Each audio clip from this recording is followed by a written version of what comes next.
Hey, I'm Summer. And I'm Mike. And we got married. With children. We're married 2 years now. Blended for 11. Like a margarita. Yeah, baby, like a margarita. And you're listening to the Everything Always podcast. Want to tell them why we do this? We do this because blending families isn't easy. There's step-parenting, co-parenting, his ex, Her ex. schedules, sibling rivalry, Money issues. custody issues. Dating and relationship issues. It's a whole lot of stuff. Blended with a whole lot of good stuff. And we're here to talk about all of it because we've done most of it. We might not be experts, but we've learned a lot. And we're still learning, and we want to share that with you. Thanks for joining. Now let's go.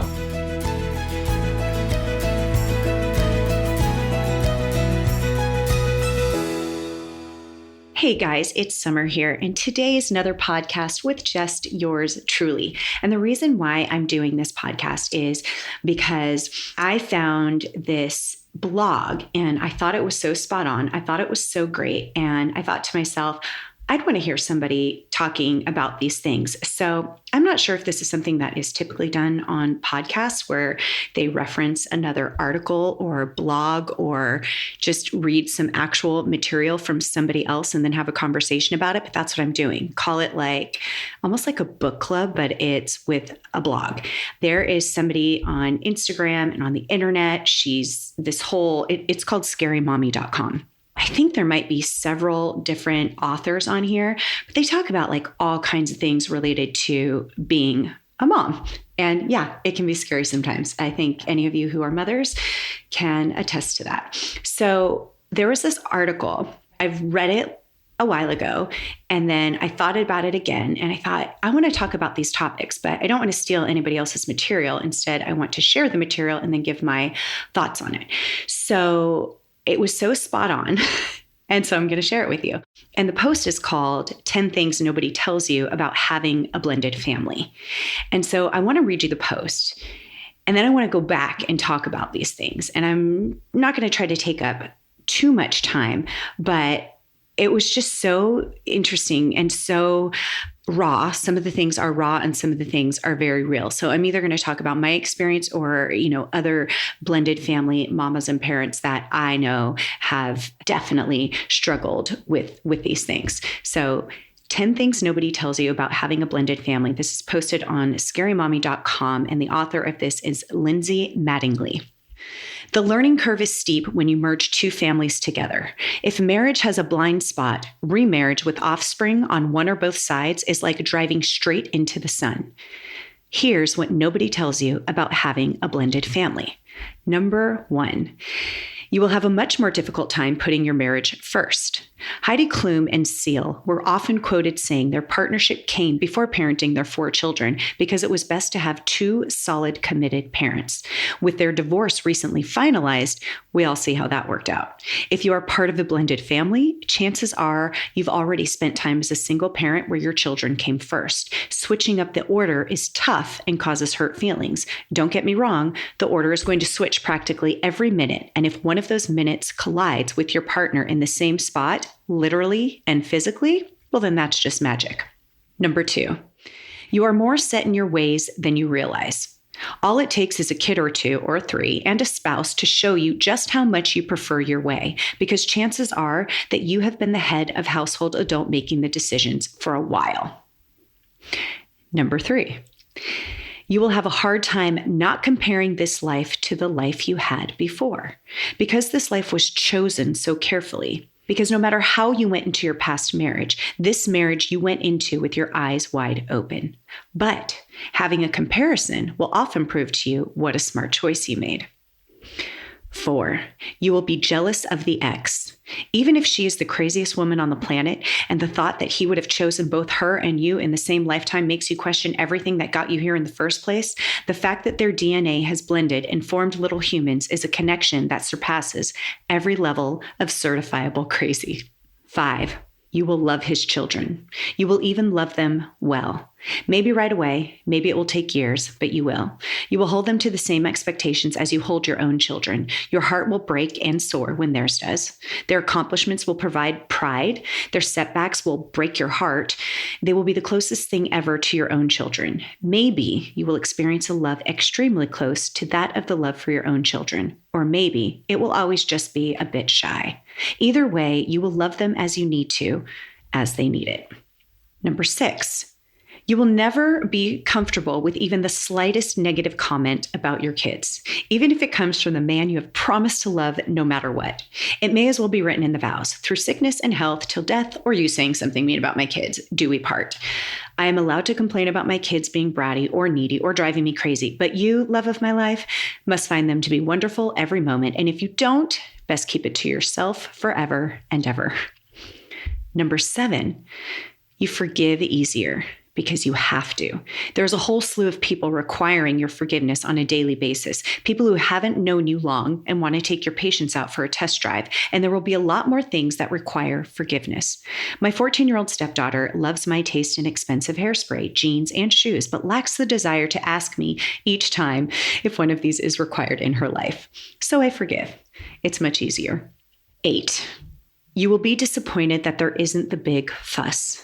Because this time it feels 1,000 times more real. I'm not saying I wanted to pick out new china, but I did commit to a life partner and the co-parenting of several more children. I think that's worth at least a salad bowl if you're my friend. Better yet, a bottle of wine, as we will need it more than most newlyweds. 9. You will become more private about things, if only because it means not having to explain to a complete stranger at Target how 5 children shot out of your uterus like rapid fire, or because you get sick of people asking, which one are yours? 10. You will have no roadmap. While there are 1,000 books about blended families, none of them will be able to speak to your exact situation. Helpful advice will often be only the bits and pieces you can relate to that you have to fuse together yourself. Every single day, you will want to pull out a what to expect when book, but instead, you will have to make up your own answer on the fly. But you will. And the best part is, because there are no straightforward and exact answers for remarriages and step parenting, no one gets to tell you you're wrong. Oh, I love this. I so love this post because I can speak to every single item, and I'm going to, but I wanted to give you the high level view of all of those 10 items. And I'm going to go through them and I'll get vulnerable. And if I don't feel comfortable, I might not. So here it goes. I didn't rehearse this. I didn't practice or think about what I was going to say for each one. I just knew that when I first read this post, I related to everything in every single one of them. And so here it goes. That first one was, you will have a much more difficult time putting your marriage first. This is so true, because when we first blended our family, the whole thing was your children have to be first, your children have to be first. And Mike and I talk about this a lot, that in a blended family situation, their feelings and their emotions do need to come first. But we also piggyback that with your marriage has to come first as well. They both have to be a priority. And it's not always going to be that your relationship is first and always going to be that children come first. There are times when you're like, you know what, the kids are good. We need to have our date night. Or there's times when it's, we've got to cancel our date night because one of the kids is having an issue and we need to be there. And I think the idea for us that we have learned along this journey is both are a priority. And you don't need to feel like you're failing because you didn't make a date night, or because it's been 2 weeks since you had some alone time together, or because it's been 2 weeks since you had alone time with one of your kids. Life happens, things happen. And the whole idea of balance doesn't mean that there's equal amounts of time for everyone or equal amounts of attention. Sometimes things require different amounts of attention, and that goes for work, that goes for marriage, that goes for personal health. And I think that the real thing about balance is what needs my attention the most right now, and to just be aware of that. And that's my opinion. That's us. I think if you can actually take a moment to realize, okay, you know what, we're feeling disconnected, or you might be feeling disconnected with a child, or something's going on. That's the wake up call. It's the moment when your brain has woken up and said, okay, I need to do something about this. And that is a good thing, just being aware, because you're not going to make it. It's not going to be perfect all of the time. It's hard because there's times when, you're like, gosh, I really needed time for myself in order to be the best mom that I can be. But you couldn't because there was an emergency with one of your children, or there was a time when your husband's saying, hey, I'm not getting any attention from you. We need to do something. Answer those calls. And I think with blended family, I mean, there's so many different dynamics happening. There's going to be times where you're like, oh, these are the days we always get to ourselves with no kids. And then there's going to be times where it's like, well, actually, we've got these two and not those two. That's happened for us. And it's really about the mindset that you have and knowing that the whole thing, all of it together, is a priority, and different things at different times will be a different priority. Number 2, you are more set in your ways than you realize. Yeah, this is totally me. This is so me. And as it says here, all it takes is a kid or 2 or 3 and a spouse to show you just how much you prefer your way, because chances are that you have been the head of household adult making the decisions. You have been the head of household adult making the decisions for a while. Man, that's so true, because when I was a single mom and it was just me, I loved having a schedule. I loved having this is when we have dinner. This is when bedtime is. And of course the kids were young. So that's typically what happens when they're younger. And I really was set in certain ways. I knew I had things that I liked the way that they were organized. I liked, the time that I had scheduled for certain things. I wanted to keep to that. And when you're dating, you're still able to do that. But once you blend and you move in together, that changes. And I definitely had to adapt. I definitely went through a period of just this is frustrating because, there's these kids that don't really have a bedtime. And then there's these kids that do, or there's these kids that don't really have, maybe certain rules. And then there's these kids that do. And it's like, well, how come they get to do this? And we don't have to. And there's a lot of chaos around that. And especially, I'll just be honest, for somebody like me, I'm definitely that person who likes to have order around me in order to think clearly. So I know there's a whole movement about the less clutter you have around you, the less clutter that's in your brain. And that is exactly how my brain works. And so clutter for me also comes in not having certain schedules or certain things being organized, this is the day that I will do laundry. This is the day that I'll clean this. This is the day that I answer all of these emails. This is the day that I do errands, being really, it just helps me know what I'm doing and walk into something with more intention because I know what's ahead of me. But coming together with a blended family with all of these different personalities and my husband being organized in his own way, not like me, was just this is hard. But it's also taught me to be a lot more flexible. And the things that used to stress me out years ago don't anymore. I can take it with a grain of salt. I can just go with the flow and still have the things that I need to do for myself. It doesn't mean that everybody else has to do it too. So it's more about doing the things I need to do that makes me remember, hey, you're in control of yourself. Hopefully that makes sense. But it is so true, is that you do start to realize, wow, I didn't realize that I really needed things to be this way. And now that I can't really have it that way all the time, it's going to be hard. Number 3 is you will have a hard time not comparing this life to the life you had before. Of course, you're going to do that. And it's not even a good or bad thing.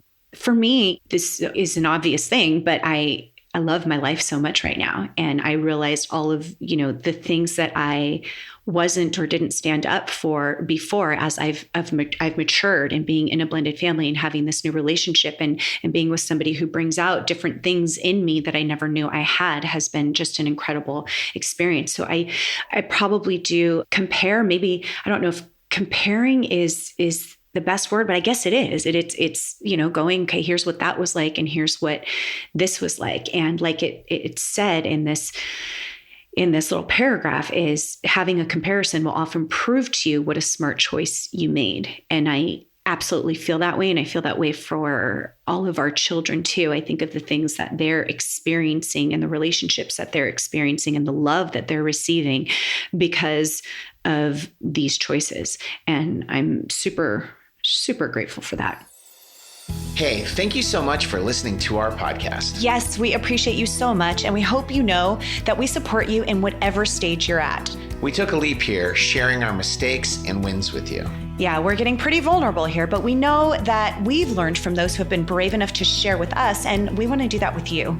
Hey, can you do us a favor? If you like what you hear, will you press pause and rate the podcast and write a review? Oh, and while you're at it, share it, please. And if you have questions, you can find us on all of our social channels. Okay, ready to get back to it? Let's do it.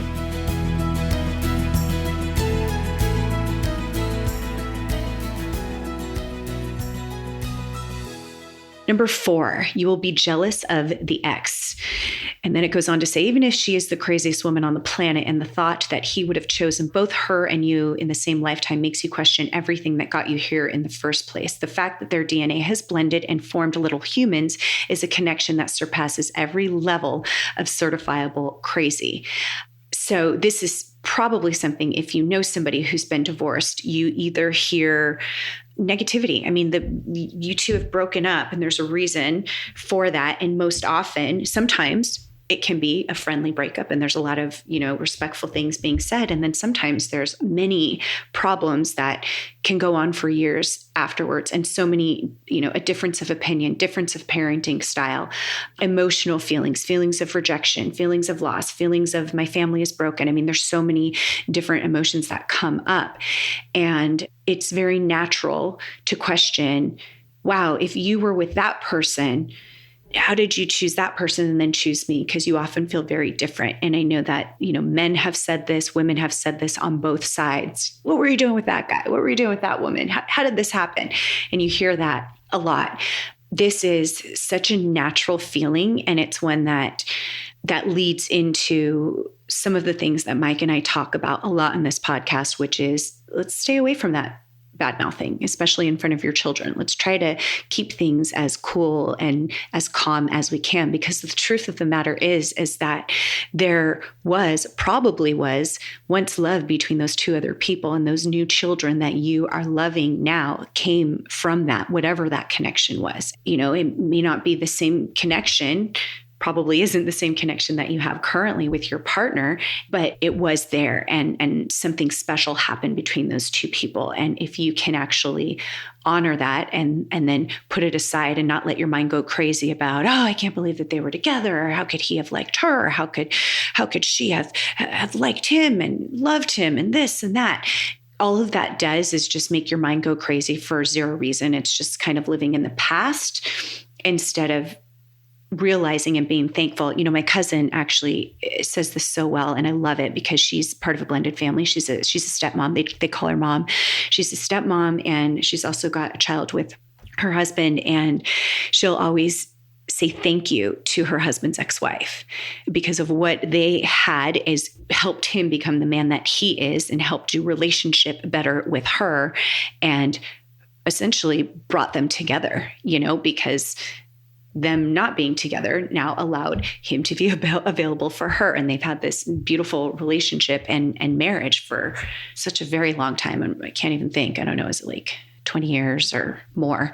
But it's awesome to have that perspective. And in fact, I learned so much from her, watching her go through her experience of, being a stepmom first and then having children or having a child with her husband and seeing all those different dynamics. It actually helped set me up in a lot of ways. And she's been a great sounding board. But I've always admired how she looked at something as that was, a beautiful and special thing that happened before. And I'm so grateful that he had those experiences with her so that it shaped who he was for me. And I think that's such a great way to look at it, because jealousy, it's going to be a natural thing, whether you're dating somebody and you're just jealous of a boyfriend or girlfriend that they had before.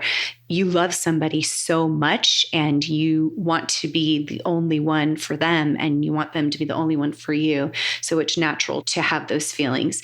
The important part is how do you work through that and how do you change your mindset so that it's not something that eats you. And if there is high conflict there and there's, the quote unquote crazy and all of that, which happens because emotions tend to bring that out in people and finances and those types of things can happen. How can you get through that? And, we've talked about that stuff before. That's a whole nother podcast. I'm sure we have an episode on that. Number 5, you will love his children. And we did an episode just on this topic as well. It does blow your mind. It blows your mind how you will hurt when they hurt. It blows your mind how much you want to fix things for them and how much you care. And it's said here, it will be the closest thing you ever have felt to the love of your own children. Maybe it will be just a bit shy. Maybe it will be the same. What I love what it says here is you will love them as you need to and as they need it. My experience has been in the beginning, yes, it was a different kind of, it was, this is fun. I really like these kids. Kind of like you would with, anybody else's kids, or you have a best friend and all of a sudden you grow, you see them a lot and now you have this love for them. I mean, I have several friends where it's like their daughters or their children are like my own and I would, do anything for them. You just love them so much. They become your family. And with our family, the love continues to grow for me for my two bonus children. It blows my mind. And Mike and I will talk about this a lot because there's moments when you just feel that too. You feel this like extra growth or you've just had a extra bonding. I remember a time when we didn't say I love you to each other. And I knew that, it was up to me as the adult that I'm just going to keep saying it, but it might not, it might not get reciprocated. And then the day that it did, I was just like, oh. And I just remember when it first happened, or I got a card and like it started becoming just the regular, like you say goodbye, I love you, I love you, I love you, or do you know how much I love you? Do you know how much I love you? Or the kids saying, I love you guys. It's amazing. And the more that you feel that and the more that you each are giving each other that love, the more that the love grows. So it is something that people don't tell you because I think most people think there's just no way. That's just not going to happen. And especially in the beginning, there are so many different things that are happening because there's two different, there's your spouse co-parenting with someone else, and then there's you co-parenting with someone else. And sometimes that can lead to frustration, or these kids do it this way, and then your kids do it that way. Number 6, you will never be comfortable with even the slightest negative comment about your kids, even if it comes from the man you have promised to love no matter what. Oh, this is so true. So I remember feeling this way. There were certain times where, and it might not even be totally negative. It might just be an observation about your child, or, gosh, he gets really irritable when he's hungry, or, it could just be anything. Or why does he get grumpy so fast? Or why is she so loud? Or it could just be any kind of observation. And you will just be like, oh, that's my child. And I think as parents, you naturally feel that anyways, especially in the beginning, because you kind of are, it just naturally happens, comparing the different parenting ways that you have and that your current partner has. It's just something that you naturally do. And then you might start to judge, oh, well, he does it this way with his ex-wife, or she does it that way with her ex-husband, and I don't agree with that, or whatever it is. There's things will pop up and you will compare, you will make judgments, you will try to justify why your way is better. It's just kind of a natural thing. And I think what comes with time and maturity, and maybe you started at this point, which is great, is that you realize there's no perfect one way to do anything. And that, of course, there's going to be differences as you come together with your family in the way that you do things. And you're going to start to come to a common ground. And what I've noticed is there's things that I've changed. And I've thought, oh, well, I actually, respect the way that you do this. I think that's great. And then likewise, Mike has said to me, you know what, you're right. And I've always, been this way, and I actually want to try it your way. And look at that, it worked. Or, you know what, you're right. Let me see the perspective differently through my children's eyes. And so you start to come together. And when you come together on those parenting issues and realize that you're both part of a team, you are a team, and that you're doing this together. Really what I'm trying to say is that you don't feel uncomfortable anymore about those negative, quote unquote, negative comments or observations, I will say, because for Mike and I, we've become now, these are our kids. We're together. It's not you saying something about my kids. It's about you saying something about our kids, or I am saying something about our kids and making an observation. And I'm making the observation not to put anyone down or say my way is better than yours, or I've been a better parent than you. It's more about, hey, here's what's going on. What can we do together to make this better, or look at what we've done well together, and you want to fix something together or come up with a solution together. And so you come at it with that mindset rather than taking it as an offense. Number 7, you forgive easier. And all of these things that we've just talked about definitely lead into you forgiving more, because, the more that you experience something, the more that you adapt to it. Definitely. I loved the example here. My 14-year-old stepdaughter loves my taste in expensive hairspray, jeans, and shoes, but lacks the desire to ask me each time one of these is required in her life. The reason that made me laugh is just, I have that with my stepdaughter, I love your clothes. I love this, or your, this makeup. They just, and it's definitely makes me feel cool. I love that. But then, there's certain things that you were supposed to text me when you needed to be picked up, or you're supposed to do X, Y, and Z that I asked you to do and didn't. And I think early days, things would frustrate me. And I would be like, I'm so frustrated. As time goes on, you realize that all of the kids have different personalities, and one is stronger in one area than another.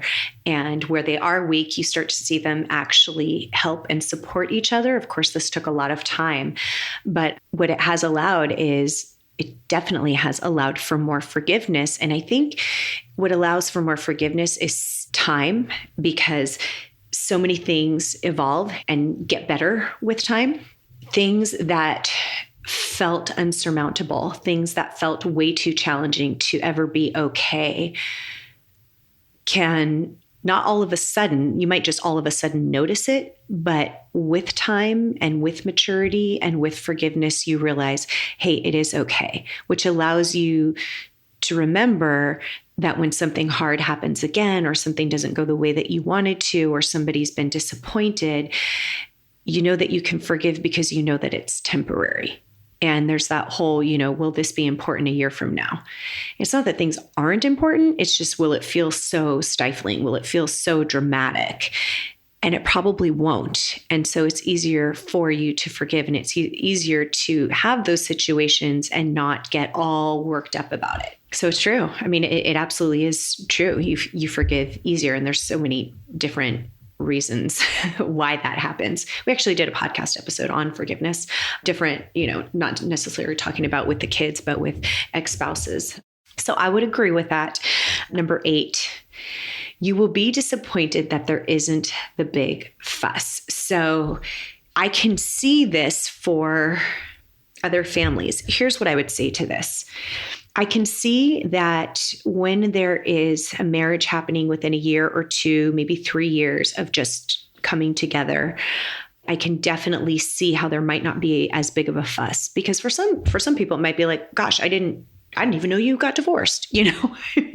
That can happen. And then people are like, wait, and all of a sudden there's this new person and new kids and new family. They haven't even had time to, really celebrate you all coming together. And so I can understand that happens. I know that in our marriage, we'd been together for a really long time. Many, many, many years. And so it was a big celebration. And for our friends and family who had been asking, when's it going to happen? When's it going to happen? The kids asking, when's it going to happen? And it was this big want for us and for our family. And for a lot of people knew that. And so it was a big celebration. So I would say I didn't go through the disappointment that there wasn't a big fuss. What she did say in here was, I'm not saying I wanted to pick out new china, but I did commit to a life partner and the co-parenting of several more children. Yes, the whole china thing, I think that's worth at least a salad bowl if you're my friend. And then it says, better yet, a bottle of wine, as we will need it more than most newlyweds. We are wine lovers, and we got married at a private winery. And so we did not we felt like we'd been together so long, we were adults. We didn't need any kind of gifts or registry or anything like that. And just the fact that people came and showed up to be with us was an amazing gift. But we did say, if you feel so inclined, bring us a bottle of wine that we can either share together or that we can have, and we'll send a picture of us enjoying it and we'll think of you and all that. So definitely I related to that one, but I didn't feel like there needed to be the whole fuss of gifts and things like that. We had enough of a fuss with just people being excited and celebrating. But more importantly on that note is, the celebration is for you. in the family. That's really what it's all about, whether it's your first time marriage, second, third, whatever. It's what it means to you. That is the most important thing. 9, you will become more private about things, if only because it means not having to explain to a complete stranger at Target how 5 children shot out of your uterus like rapid fire, or because you get sick of people asking, which one are yours? That used to happen for us. It doesn't happen quite as much now. We're on family vacations and it's just our kids. There's no, who's who. If we get deeper into a conversation, the reason the question will come up is because we have 2 14-year-olds. So they'll say, oh, you have twins. No, we don't have twins. They're just the same age. One from him, one for me.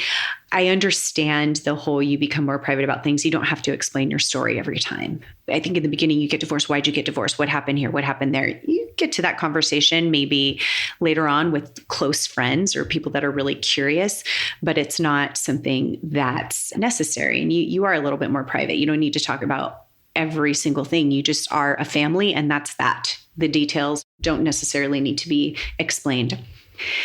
And the last one, you will have no roadmap.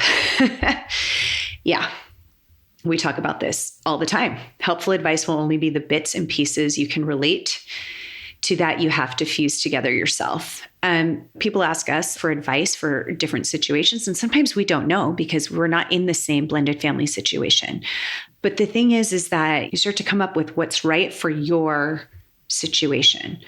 People will have their opinions. They will definitely have their opinions. You should do this. You should do that. I've had people say, this is your house. You need to have the rules. You should be disciplining and dishing out punishments when necessary. And I had always had a different opinion where I'm not going to be that person for my stepchildren. I want a different kind of relationship. I don't want to, be that this is what goes. I also want to be a guide. I am maybe an authority in our family, but I want to be someone that they can come to and talk to, but also respect as an adult. But I still want to leave those big issues to their biological mother and my husband. That's for, a lot of those things are for them.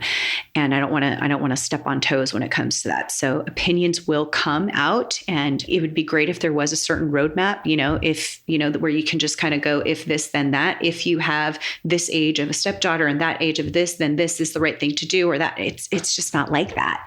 It just isn't. You're dealing with different co-parenting styles. Usually there's so many things you're dealing with that aren't just what the two of you came up with. And so your situations are going to have to be dealt with as they come up sometimes.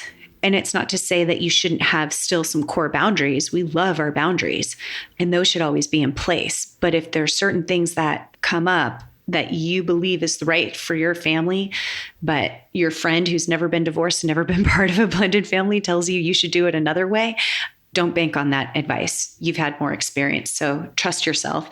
And guess what? If you mess up, then you're going to learn from it and do it differently, because that's what parents do. You don't always know the exact way to do something. And as this finishes, it says, you will. The best part is, because there are no straightforward and exact answers for remarriages and step parenting, no one gets to tell you you're wrong.